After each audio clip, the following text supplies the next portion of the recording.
ladies, how are you doing? This smells so good. This is an air freshener I bought from Miniso. It's really good. I love Miniso air fresheners. Even the diffusers, they're really affordable and really, it smells so nice. But they don't last long. Like after like a week, you can't smell it much. But this has lasted so much, for so long, I mean. I love things that smell nice. Yeah, I love candles too. Most of the time, by the way, when I'm doing my sessions, I usually light my candles, but today I just want to put this here. Put it here so you can see it, so it can smell nice. So how are you ladies doing? How is it going? I did a Q&A on my Instagram on Monday. So I decided, I answered a few questions, but the questions were too many. And on my stories, I'm not able to answer them the way I would answer them here on YouTube. This is my landing page. This is my this is my free space. So I have so many questions. I'm just gonna go right into it. And I don't want those ones that ukaje. I have my laptop here, you guys. I have my laptop here because I'm recording using my phone. Yeah, I have a camera, but but it's easier for me to do it with my phone, by the way, and that is why I got my phone. Oh, I have very, very nice ones. It's not a question, lakini if nobody hasn't told you yet, you are living your purpose. Oh, and it's so nice to see it. Keep shining. Thank you so much. How are you feeling today? Oh, I don't want those ones. I want the real questions, you guys. I want the juice. Cindy, also we can let me look at this. No, I don't want to. There's the ones I want to start with. Oh yeah. Hi Muthoni, what's your view of marriage in which we have a wide age difference? How wide? How wide? This is what I say. If it's above 5 years, then you're in totally different generations. Yeah. If, for example, you're 35 and he's 30, that's already wide. That's the maximum, 5 years. I say if he's gonna be younger, let it be 3 years if he has to be younger. Anything. And if the gap has to be so wide, let it be 5 years. Yeah, if you really have to. And the reason is because those young men can really waste your time because you're thinking of totally different things. You want totally different things. For example, if you're 30, you're probably thinking of settling down, right? Or you're probably thinking of getting a master's degree. While a man who is 25 is not thinking about kids, is not thinking about marriage, maybe they've just done their undergraduate, they are here interning or looking for a job. Like you're in two different spaces, you're thinking in different ways. And especially if you really are thinking of settling down soon, or you want to meet a partner who thinks about settling down, I would discourage you to date someone younger. Especially if it's nahuko beyond 5 years. Let me just say 3. Kama ni lazima basi, not more than 5 years. And also you see some of these things like age. You see sometimes the age is just a number and all that. It is, but sometimes it determines also how we behave. And also if it's an issue when you're dating, it's gonna be an issue when you're married. Also, if there's someone also who asked me, I don't know if the question is here, what if the guy is too old, like 10 years? When a guy is older, it's better. It's actually better, because the problem is when a guy is younger, there's usually an issue of disrespect, and then you feel like you want to mother him, and then the age will always come up. Yeah. And then also now when you start growing old, you know, now you're older, you're already older, so you feel the pressure to really stay young because you don't want to look like his mother. Am I making sense? So if to relieve yourself all those things, I would rather you don't. And also you want the man to lead in the relationship. You want him to take initiative. Yeah, so think about that. Another one tells me, hey Muthoni, he left me for a light-skinned babe, and this has made me to really overthink a lot on lightening. What do I think? I don't think he left you because she's light-skinned. I don't think that's why he left. I think people live for different reasons, and sometimes if you're insecure about something in your life or something about yourself, you will make it about that. I don't think it's about the skin. I think he left for whatever reasons he left, and if he actually told you it's about the color of your skin, then he's shallow, then that's not someone you want to be with. Actually, it's a good thing you've asked me this, because there's another question. I think I will find it as we go on. A lady told me she bleached her skin. It's here. But then now she is admiring dark-skinned girls. Like, Muthoni, I just lightened my skin. Or let me say lightened. I just lightened my skin, and then I see dark-skinned girls looking beautiful, so I'm confused. So my dear, maybe it's an insecurity of yours, or if he actually told you that, then you're better off without him. You don't want someone who's with you because of your skin tone. You want someone who's with you because of your values, because of your character, because they love you because of who you are. If you were light-skinned, if you were dark, if you were short, tall, they would still love the person you were on the inside. So you're better off without him. If he told you that, then you don't want to be with such a person. If he didn't, but that's what you're suspecting, maybe it's an insecurity of yours. Yeah. And I said, like when I spoke about a high value man, please watch that video. I said, when I gave those qualities of a high value man, I did not mention his physical attributes, and I did not mention how much he needs to make, because those are external things. It's the same thing with beauty. Take care of yourself. Stop. Don't, I have to be light skin, I have to be like this. It's okay if you want to be light skin, but it shouldn't be because of a man or because you think that's what's selling. There's nothing wrong if you want to enhance your beauty, if you want to have a little glow on your skin. But then there's nothing wrong with that. There's nothing wrong with if you want to go and remove a bit of fat on your tummy, or you want to go and do something to your boobies and make them. There's nothing wrong with that, by the way. Do what works for you, so long as you know. Let me emphasize on this. So long as you know the consequences, so long as you've done your research. Oh my God, the schools are closed. The toys are down here. I can't, but you guys can hear me, right? Yeah. Is there a time when a woman is single and no one is approaching her? Where do you guys live where men are approaching you left, right, and center? Because when I used to be single at some point, I never, I also used to have a job that I was on TV. So it was easy for people to think I had a lot of people hitting on me. But then everyone thinks that, so you have no one, right? Why do you guys think you're supposed to be hit on? How much time do you have? Yeah? And also, why would you want to be, oh my God, these kids are shouting when they've left. They're walking away, they're walking away, they're walking away. Like, how much time do you have to be hit on by everyone? You don't want to be hit on by everyone, sweetheart. You want a few people, but quality, high value men. You don't want soja anataka kukukatia in the matatu, whoever is asking for your number, in your classroom, at work. As in, really, Also, narrow down what you're looking for, so you stop wondering, why is no one approaching me?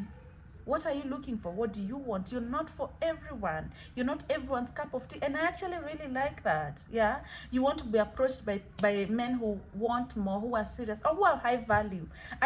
You don't want to be approached by 10 men who just wants to have sex with you.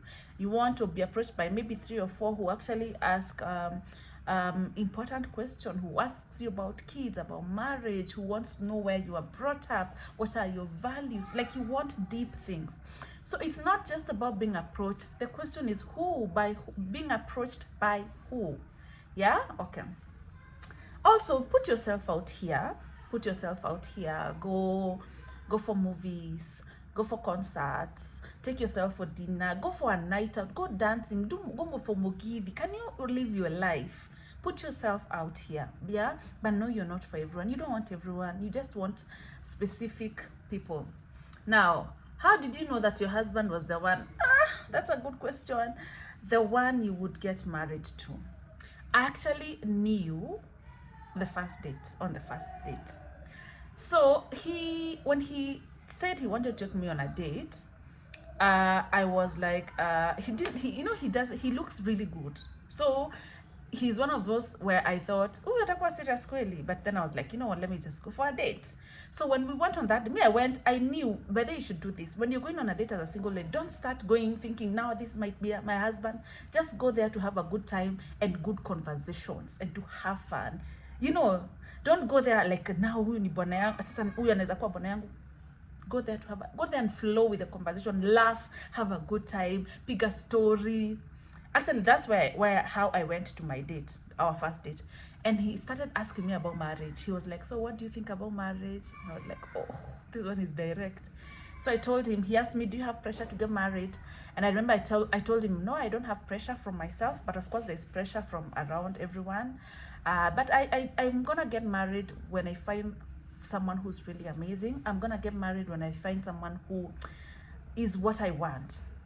He also asked me about my upbringing. He was like, so how are you brought up? And then he told me, like, you see me, I was brought up in church, so it's really important for me to know. Like, he was on a serious date. The first date is when I knew, by the way, I like this guy. His was different. Because, you know, like, you go on a date and then men are starting to ask you weird questions, even about your exes. They're starting to talk about sex and those things. But he was different. I knew. And then with time, he got to a point where he told me, no, I feel like we're on different levels. Like, I'm way ahead of you. And so I realized, oh, this guy is serious with me. And then he said about proposing to me and about getting married. He told me it's not a question of if, it's a question of when.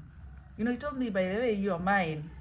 So I knew, by the way, from the first date, the way he presented himself, I knew, by the way, I could tell, wow, like, this is the date I have been preparing for. You know how, like, now you're doing the work, you're working on yourself as a single lady, and then now I was like that, and then now I went on this date, and then this guy is asking me I was like, whoa. You know, those are things that men don't really ask a lot, especially on the first date. Sorry, you guys. Yeah. So this is another one. When should one communicate boundaries in dating, e.g. of being celibate? You should communicate boundaries when you feel comfortable to communicate, especially about celibacy. Don't go telling every Tom, Dick, and Harry the first date, excuse me, I'm celibate, I don't do this. Don't do that. Let them, because it's also a secret. It's also not something you're going hanging on your chest, right? It's also not something you're going telling everyone. It's something deep down in something you hold dear to you, being celibate. So don't just tell anyone. Take your time, and then when you feel like it's getting to a point where there is emotional connection, where you're on the phone at night, and you know, and you're listening to his voice, and when it gets to that point where conversation is flowing, he's calling you more often, now you can tell him, by the way, I'm at a point in my life where I like to take things slow, especially sexually. Don't wait for too long, but don't let it be too soon. Not the initial, like the first date. Don't do the first date. Maybe the second or third date you can say it. You can tell him, because also you don't want to let it go too far when you've already invested your emotions, and then when you tell them that him that maybe he also doesn't want to be celibate, and then I say not to the first date. But maybe the first date you can talk about value, you can ask him about his values, and then, like, as you continue talking, by the third date, I think by the third date you should have told him. So that if he really is the one he's those ones who don't believe in celibacy, you won't have invested so much of your emotions. It's easy to let go. You won't start thinking, I'm an impaired too. And we had to say that. Now, oh yeah, this is the one I was telling you guys. I used to bleach, but then after being light, I feel insecure, and I see dark girls are more beautiful. That is the thing about life, my dear. That is why we say, when you think happiness is somewhere else, you will never be happy. Because if you are going to be light-skinned to become happy, then you did it for the wrong reasons. Maybe you can say you wanted to be light for the glow, for, you know, maybe to look different in clothes. But if you were chasing happiness, you will keep chasing it. Now you've gotten there, you've realized, by the way, I'm not happy. Stop chasing it. Look for happiness where you are. In your light skin. So you said you've already become light skin. Yeah, start doing things, inner things outside your skin, right? Now you focus on your skin to be happy. Now start doing quality things. Start asking yourself, what would really make me happy? What do I like to do? What brings out the best in me? Stop now focusing so much on your physical, because you realize it's like even these surgeries, yeah, like the liposuction and the boob job and the nose job and all those things. When people start to do them, they keep doing them because you're chasing a feeling. And if you keep chasing a feeling, it will never be where you are. Because when you get there, you feel there's always something else to do. Yeah. So focus on other things outside your skin. Your skin has very little to do with what you feel inside. It plays a part, but it has little to do with how you feel inside and how happy you are in your life. Yeah. Would you go back to your ex with no communication for almost 14 months? No, I would not go back. What has he been up to for 14 months? What has he been up to? So you have you been broken up for 14 months, or he ghosted you for 14 months? I don't know the story, but I wouldn't. You asked me, I wouldn't. Now let me go on to another. I took screenshots and then I sent them to my laptop. So, because my Instagram on my laptop is messing up. Now this is another one. What would you tell a lady who separated with her baby daddy and she's afraid to date again?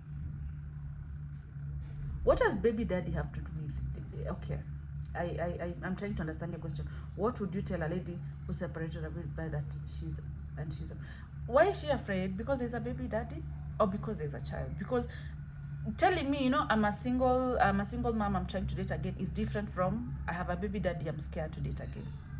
Yeah, are you scared of your baby daddy finding out you're dating again, or do you still have a relationship with the baby daddy? I'm trying to understand, because otherwise, if you just have a kid, let me just say you're just using the word baby daddy to say you have a child. You go out here, you date like everybody else. You don't start giving yourself away just because you have a child. Or if you want to practice celibacy, it doesn't mean you don't just because you have a child. You go, you give the due diligence in dating. You ask the right questions.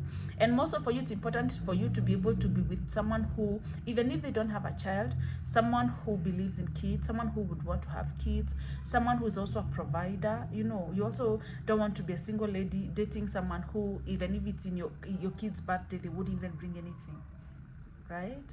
Yeah. So, and also don't hide your child. The first date, someone should know you have a child. That's a part of you. They decide so early enough whether they want to be with you or not.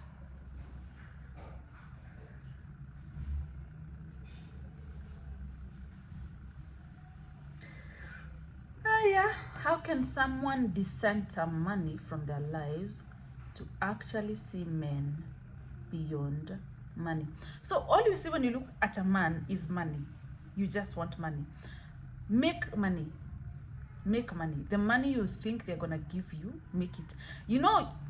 It's because you have the notion that a man is coming to save your life, that a man will come to make your life better. You can make your life better. He's gonna come and he will complement that, but he should not be the one who's primarily coming to take you out of poverty. Yeah.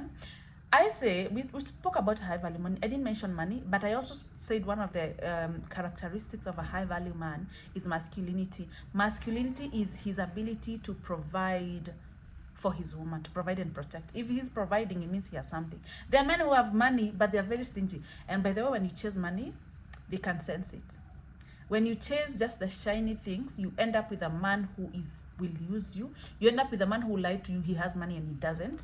You end up with a man who is just there to give you money, but he's maybe not even invested like that.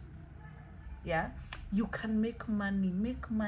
I'm not saying date a broke guy. I would never tell you to do that. I would never also do that myself. I work hard and I also had my money even before I met my husband.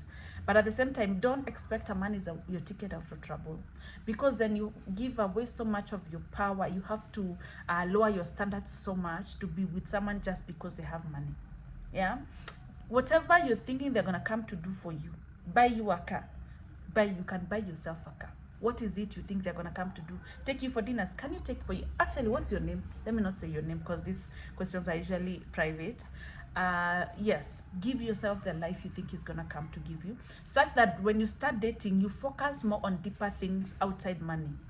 And let me tell you, when you start treating yourself nicely, you go on holiday, you take yourself on holidays, you buy yourself nice things, you take yourself for dinner, you buy yourself presents. This man who doesn't do those things, mtapata na yeye wapi? If you're traveling, if during your leave days, when you take leave from work, you travel to Dubai, you go to Zanzibar, utapatana na kwa ndege, si ndio? Yeah. So raise the bar and give yourself the life you think he wants to give you. I'm not saying date broke, I'm not saying date, but let me tell you, if you chase money, we have seen women who are in a lot of money, but they are miserable. I have them as my clients, but they're miserable because they chase character. And if you date a high value man is a masculine man. He might not even have that much, but whatever he has, he will treat you like a queen. He will give it to you. There are also men who are very rich and very stingy and very mean and very disrespectful. Yeah. Does an age gap of 11 years matter in a relationship? It depends. If he's younger, 11 years younger, okay. No, okay. That's a whole other episode. But I think for a man is okay. It's okay. Yeah, not more than 15. Yeah. Especially if you have maybe children, you have 2 kids or you have a child, and you meet maybe someone who was divorced like maybe 5 years ago. Maybe he's in his 40s, but he's not with someone. We said we're not dating married men. Yeah, we are the prize and we are beautiful. Why would we? So yeah, so long as it's okay. For women, that's what when you date a younger, 10 years younger, you will become his mother. Advice for a young woman who wants to start life with no job, despite trying, no money, but in a very toxic marriage. My dear, empower yourself while still married. There are a lot of, I'll do that. I think I should do that questionnaire on my social media. Some of the jobs stay-at-home moms can do at home to empower yourself. Yeah, empower yourself while in that marriage, because a lot of toxic marriages, you're usually isolated. You can't work, you can't think about, have a plan before you leave, because I won't tell you to just leave and then what happens to your mental health. Yeah. Not a question. Talk about, this is my namesake, not a question. Talk about single moms, how their healing journey should look like, and finding love. Single moms, like I said, I've already answered that question. Make sure you date someone who knows what it's like to have a child, or even if they don't have a child, they love kids, or they would want to have a child someday, and don't hide your children, and don't feel the need to forgo your motherhood to make the relationship work. He met you when you're still a mom. There's a lot of compromise, but he found you when you had the baby. Yeah. How do you raise concern to your partner without making him feel disrespected? Okay. In any conversation, anywhere, where you feel like when you speak your part, when you speak up, the other person goes defensive, or it looks like you're disrespecting them, there is a problem. There is a problem. Because you should be able to communicate your feelings without the other person feeling like it's an attack to them. You understand what I'm saying? Yes. If every time you want to say something and the other person jumps to nini mbaya na hata unakuanga hivi, yeah, you need to have a serious conversation or go back to the drawing board. You don't want to be someone who disregards your emotions, or who you can't say anything you raise. If you're not happy in the relationship, or he has bad behavior, every time you raise it, it becomes like an attack to him as a person, then it's a problem. Another thing, it could be also the way you go about it. Sometimes, especially in relationships, don't focus so much on, it's not mostly about the what, it's also the how you say it. A lot of people have a lot of wounds, past wounds, childhood wounds. So also tell people things how you would also want them to tell you things. Wacha tuangalie maswali ingine. Hey Mso, I'm struggling with being happy for the last 6 months. I have just been existing. Tips to overcome. What would make you happy? What was making you happy initially? Also, 6 months have passed, so maybe a few things have changed in your life, right? So come up with a list of things you can do. You have to be intentional. Happiness will not find you in bed crying. You have to think of things. You can even do little things like make a nice meal for yourself one day. On one evening, decide you're making a recipe you found online out your favorite food, and then decide to watch your best movie, and then sleep in your favorite lingerie. Start doing the little things. Kidogo. Come up with a list of things you can do. You can go to the movies. You can do, like I gave that list on my stories. You can go for concerts. You can read a book. Have a list especially single ladies mnanisikia, have a list of things you can do to occupy your space, or to, so you stop feeling lonely, stop feeling unhappy. Have that list and then go ticking everything after you do it. Have a bucket list. Go for bicycle riding, go for even a drive on your own, go for a movie. Movies are so, IMAX movie moja ni 600 bob ama ni 500, easy, big screen. Yes, think of things you can do, even activities in your church or where you work. Just look at, have a list of things you can do. Another thing is, please prioritize your mental health and your mental work. Come for coaching. You guys are buying very expensive things, shoes, perfumes, handbags, but when I tell you one session is 5k, oh, like kind pesa mingi, but you buy perfumes for 15,000 and then you're still crying while wearing that perfume. Yeah, prioritize investing in yourself as much as you do what I've spoken about. Yeah. What's my height? I am 5'7", almost 5'7". I am a tall girl. Let me see. What does it mean when your man ghosts you for no apparent reason? So you didn't have a fight? Did he say why he was ghosting? Did he travel? Like, sometimes I need a little bit more details. At the same time, if someone ghosts you, doesn't tell you why, I know it hurts, and sometimes you want the closure, but I feel like that disrespect is enough closure. Yeah, is enough closure. That disrespect is telling you he doesn't value you as much. You're not important to him. Because even in we want mature relationships. You, as much as you're working on yourself, you also want a man who has also worked on themselves. By the way, when you're starting to ask them questions, when in your initial dating stages, ask them what they think about therapy. Would you go for therapy? Have you done the work? What are some of the childhood wounds? Ask them those things, and don't be scared. You're not losing anything. You just met him, right? Now, ghosting, it means he's disrespecting. He doesn't trust you enough. He doesn't respect you enough to talk to you. Now, like I'm saying, you want someone who's worked on themselves. You don't want someone who, if we have issues, they can't tell me. They'd rather run away. You don't want that. And also, why are you dating? I say dating is, you're dating to get to know if this person is what you want for long term. So if you feel he's not, because if he's ghosting you like this, in marriage he will still ghost you. It goes on, because a wedding is just a ceremony. It doesn't do anything inside the person. So take the disrespect as your closure. Did you do anything to him? Even if you did, you communicate, you tell me this is what happened.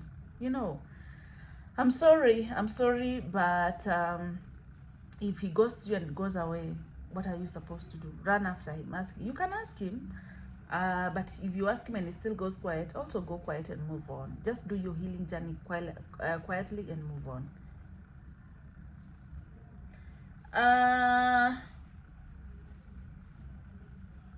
Okay, let's go on.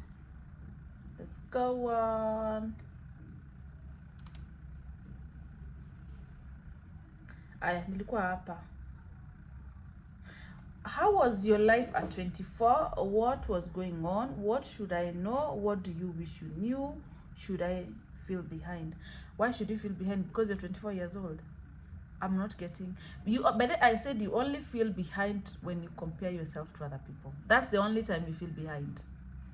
Because I feel behind as compared to who is ahead of you. I say your only competition is yourself. Look at where you were 5 years ago, where you were 2 years ago, 6 months ago, where you want to go. Then you won't feel left behind. You feel you are on the right track.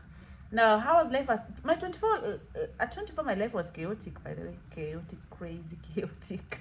And one of the things I wish I knew is, I wish I had done the work on how to stop people pleasing. I think in my 20s, I really made a lot of people happy at my own expense, especially like even in dating or friends or even colleagues.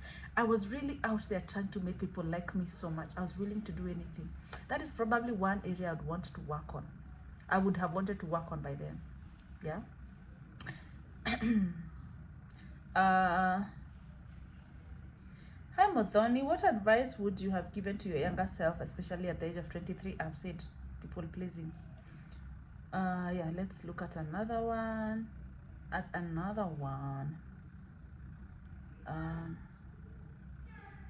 think nimeshaangalia. think we're done. We are done. Let me see if this is another. Okay, let me close this. I'm looking at my laptop, you.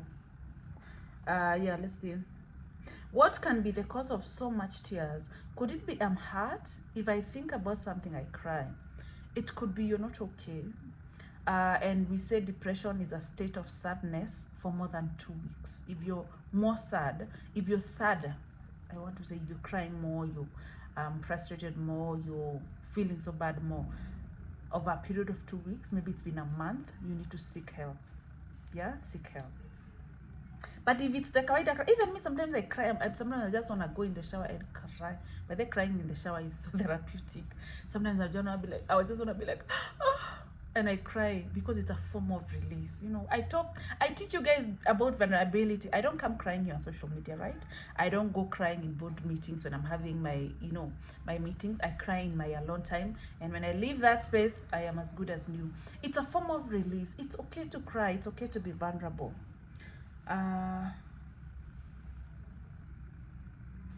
This one I think I've answered. I think I'm done. So thank you so much for your questions. This one is a funny. Okay, it's not funny. Let me not say funny. What is the maximum dating period? You determine that. However, let it not be less than 6 months. If it's gonna, let it not be less than 6 months. Yeah. So let it not be less than 6 months. Also, it depends with what you want from a relationship. If you want to settle down, you want to be married, then it shouldn't be more than 2 years. Not less than 6 months, not more than 2 years. I had given myself by that time, but it didn't get there. My husband already had plans.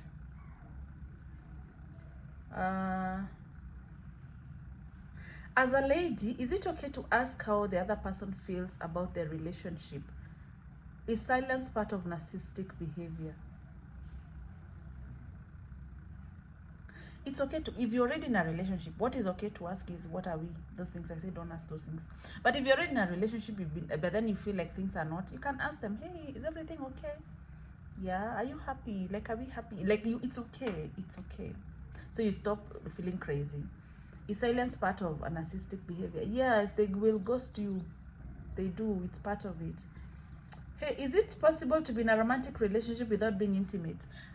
Are you saying sexually? Because there are other intimacies. Like you want to be emotionally intimate. You really want to be in sync like this emotionally. And it's one of the things that makes marriages work. It's called emotional attunement, where your happiness becomes his happiness. His happiness becomes your happiness. His sadness becomes your sadness. Your sadness becomes his sadness, such that you would not do anything to hurt him, because hurting him becomes hurting yourself. So emotional intimacy is good. If you are asking about sexual intimacy, yes, you can be. I know ladies who've been celibate and it's worked out for them. Yeah.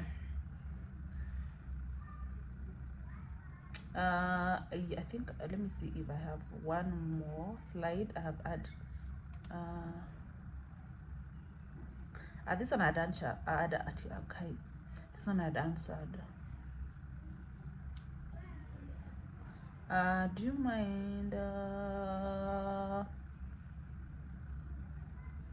Yeah, I think there's another one who asked me another question.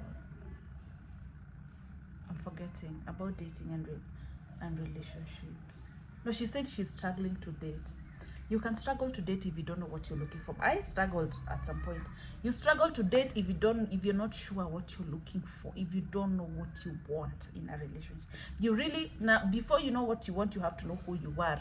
And now what you want, you have to know what you're looking for, and you have to know, and you have to be happy in your space to know you're not looking for someone to come and complete you. You're looking for someone to complement you. If you're struggling, let me tell you, you're struggling because you have not done the work. When you do the work, when you know who you are and what you're looking for, you stop thinking about men left, right, and center. You just be going out here to have a good time, to look sexy, and men will come along. So guys, get a copy of my book. I've spoken so much about dating and relationships, about self-esteem, about confidence.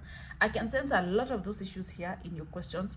If you feel if you're not confident enough, if you have low self-esteem, I can sense those things. If you need to work on healing your inner child, I can. Yeah, there are a lot of questions, but those are the ones that made sense, because I don't want to really go so much into my personal life. A lot of questions are about that. Yes, so you can also book a session with me. Dating and relationships is one of my packages, so come, let's work on you. It's a gift you give to yourself. Invest in yourself. Anyway, I should be doing this every month, instead of monthly. Anyway, bye. I wish you all the best. Oh, by the way, I have an upcoming program, a group coaching session for teenage girls from 15 to 19 for this December. I will give you the details with time.